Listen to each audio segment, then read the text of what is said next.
Tila hindi naapektuhan si Pura Luca Vega, ang kontrobersyal na drag performer, kahit na sunod-sunod siyang idineklara bilang persona non grata sa iba't ibang syudad sa Pilipinas dahil sa kanyang "Ama Namin" drag performance.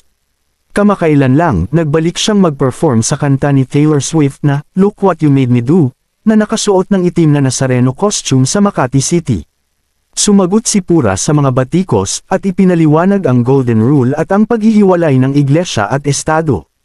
Sa kabila ng pagtutol mula sa iba't ibang LGU at mga Kristiyanong grupo, ipinagtanggol ni Pura ang kanyang layunin, bilang paraan upang maipahayag ang kanyang pananampalataya at tugunan ang kanyang nararamdaman na pagkakait sa simbahan bilang isang miyembro ng LGBTQ+ community.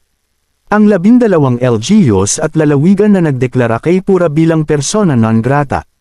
Kabilang narito ang lungsod ng Maynila, Dinagat Islands, Occidental Mindoro, Cebu City, Laguna,